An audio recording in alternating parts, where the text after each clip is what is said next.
Happy New Year. This is a time that we all get sort of reflective and we tend to do resolutions and we tend to reminisce. And I'd like to start first by thanking our clients for their patience during 2018. We went through a very extensive transition from one broker dealer to another. The end result of that is going to be very helpful in terms of the services that we provide and the value that we add to our client experience. But boy, was it a year of highs and lows, just in terms of activity around here and the market itself. We remodeled the office last year, and if you hadn't seen that, I would ask you to come by one day and just take a look and see how things shaped up. Also, we even moved our staff around, and our administrative staff is across the hall. All the advisors are over here on the side where the lobby is, and so a lot of changes around here. But I think you'll find that they're all going to be for the better. Our technology is cutting edge, state of the art. I think it's the best that's available in the wealth management industry now.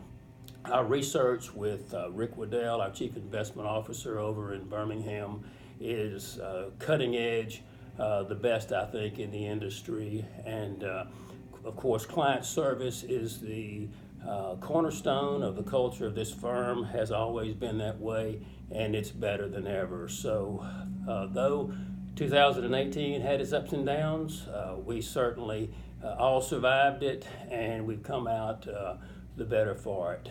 And just so we're clear, last year was not all work. I spent 5 days in May with some friends and with Debbie cruising around the British Virgin Islands, and so that was a nice trip. Then we actually took a trip down to the Key West in August, a 2-week road trip, 6 days on the road. It reminds me of when my daughter Sarah was in high school, and Sarah and I went from the airport in Los Angeles and drove a little cheap rent car up to from Los Angeles up to San Francisco, an 11-hour drive, and it was wonderful. And we just visited, had the best time. And when Sarah reflected on that and told people about it, she did something like this. And I'm not sure what that means, but apparently I did a lot of talking and she did a lot of listening.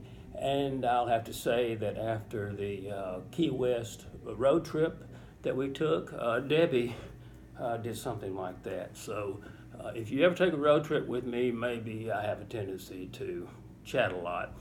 And I'm a grandfather, and so are a number of you, and I've learned over the years never to get a grandparent started because you'll have to hear at least one story. And so here's mine. Little Jack turned this many this year, and a 4-year-old is totally different than a 3-year-old. His best moment with me was at Halloween. They live in Virginia Beach. It's a 24-hour drive, so we have to communicate mostly with FaceTime, and he's much better at it than I. But Halloween, Jack was the big bad wolf. And what does the big bad wolf say? Well, the big bad wolf, I thought, said, "I'll huff and I'll puff and I'll blow your house down."